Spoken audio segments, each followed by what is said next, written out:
अगर टैक्स की दरों या लॉन्ग टर्म कैपिटल गेन और शॉर्ट टर्म कैपिटल गेन्स जैसे टैक्स की अवधि में बदलाव किया जाता है, तभी बाजार के लिए यूनियन बजट 2023 एक बड़ा इवेंट होगा। ये बातें रिसर्च रैंकिंग्स के chief investment officer Jaspreet Singh Arora ने मनी कंट्रोल के साथ हुई बातचीत में कही हैं। बाजार पर बात करते हुए उन्होंने कहा कि अभी तक भारतीय बाजार में काफी उतार चढ़ाव देखने को मिला है और आगे भी ये वोलेटिलिटी बने रहने की संभावना है।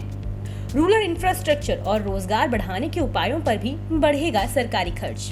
बाजार भागीदारों को बजट 2023 से 24 का इंतजार है।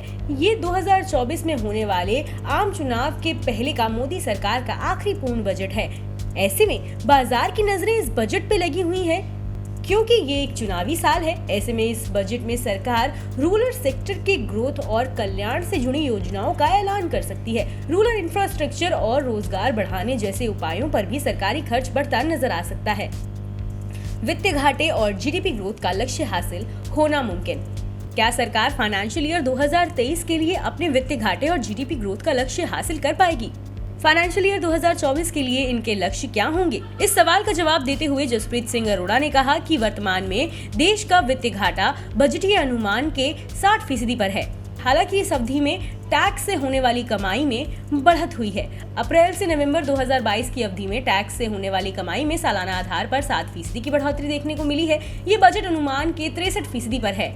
ऐसे में वित्तीय घाटे के मामले में फाइनेंशियल ईयर 2023 का बजट अनुमान हासिल होने की संभावना नजर आ रही है।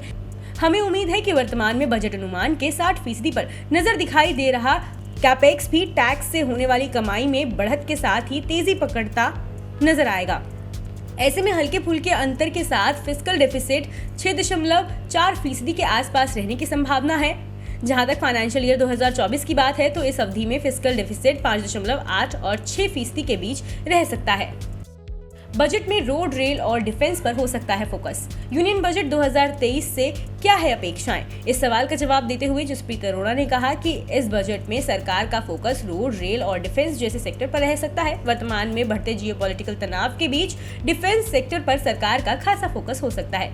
चौथी तिमाही के नतीजों के बाद आईटी में निवेश के बनेंगे मौके।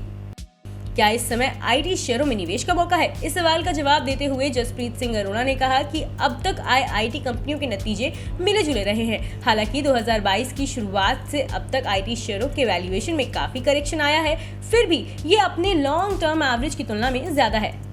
2023 में कुछ चुनिंदा आईटी शेयर बेहतर करते नजर आ सकते हैं। हालांकि पूरे सेक्टर पर नजर डालें तो ये सेक्टर चौथी तिमाही के नतीजों और इन नतीजों के बाद आने वाले कंपनियों के मैनेजमेंट की कमेंट्री सुनने के बाद निवेश के नजरिए से ध्यान देने लायक होगा। इस समय तक मंदी और ब्याज दरों से संबंधित चुनौतियां भी हल्की पड़ जाएंगी।